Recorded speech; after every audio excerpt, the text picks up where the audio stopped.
साईबाबा संस्थांचा कारभार पारदर्शक आहे. वर्षाकाठी शिर्डी येथे साई दर्शनासाठी येत असलेल्या साई भक्तांना भोजन, निवास, आरोग्य आदींसह विविध सुविधा दिल्या जात असल्यामुळे त्यावर विश्वास असल्यामुळे मी देत असलेले 33 लाखांचे दान योग्य ठिकाणी देत असल्याचं समाधान सोलापूर येथील नुकत्याच महाराष्ट्र राज्य परिवहन विभागातून RTO सोलापूर येथील दानशूर साईभक्त श्रीमती मंदाकिनी गुरुलिंग गावसाणे यांनी दिली आहे.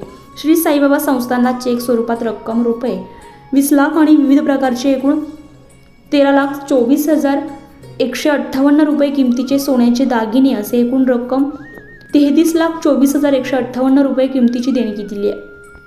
त्याबद्दल श्री साईबाबा संस्थांच्या वतीने त्यांचा श्री साईबाबा संस्थानचे मुख्य कार्यकारी अधिकारी गोरक्ष गाडीलकर यांनी मंदाकिनी गावसाणे यांचा शाल आणि साई मूर्ती देऊन सत्कार केलाय.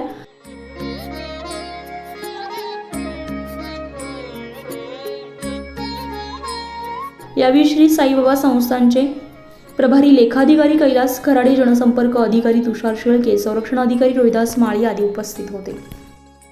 माझं नाव मंदाकिनी गुरुलिंग गावसाणे आहे.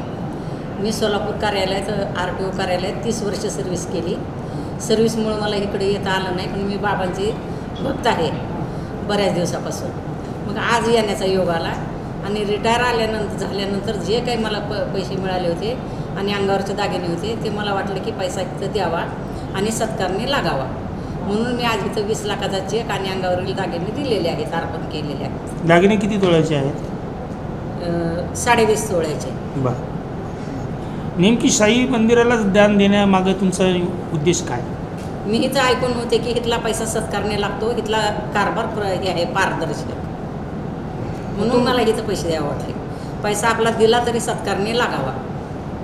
तुम्हाला रिटायरमेंट नंतर मग पैशांचं काम नाही पडणार का? तुम्ही सगळं दागिने ते सगळं? मी आता सध्या महाराष्ट्र शासनाची नोकर असल्यामुळं मला 20,000 पेन्शन मिळते आणि घरात मी एकटीच आहे, त्याच्यामुळं माझं वर्षाला 1 लाख रुपये उत्पन्न शिल्लक राहतं अजून. आणि सध्या मला आजार कुठलाही नाही, फक्त BPचा आजार आहे, त्याच्यामुळं मला दवाखान्याचा तर खर्चच नाही, म्हणून मी जे माझ्यापाशी पैसे होते ते इथं अर्पण केले. अजून थोडे आहेत ते राम मंदिराला अर्पण करायचे अयोध्येला.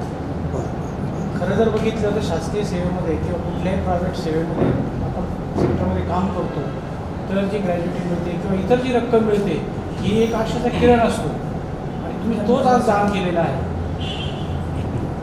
मी आता जर मेले तर माझं घ्यायला कोणी नाही, नसते कोल्या कुत्र्यांचे धन होणार. मग इथला पैसा सत्कारने लागावा, कुठल्या तर गोरगरिबांच्या उपयोगी यावा, म्हणून मी दिलेला आहे. सध्या मी घरात एकटीच राहते. सध्या जर माझं बरं वाईट काय झालं तर हे दुसरेच कोले कुत्रे शेजारी पाजारी लुबाडून नेणार. मग इथं जर पैसा दिला तर इथं सत्कारने लागणार, म्हणून मी इथं दान केलेलं आहे. काय वाटतं साहेबांच्या दरबारात आल्यानंतर कसं मनातून काय भावना निर्माण? पैसा सत्कारने लागेल, समाधान वाटतं त्याच्याबद्दल, आणि साईच्या दरबारात आल्यामुळं मनाला शांती मिळते. आज किती दिवसानंतर आपण बाबांच्या शिर्डीत आलात आणि आज बऱ्याच दिवसांनी आले. इतके दिवस आधी किती वर्षापूर्वी आला होता अगोदर? आले नाही, आज पहिल्यांदाच आले. खरं सांगा, तसं सांगा पूर्ण वाक्य.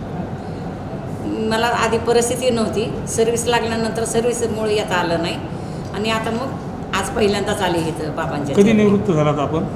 31 मे 2015. उत्तर महाराष्ट्र लाईव्हसाठी किशोर पाटणी, शिर्डी.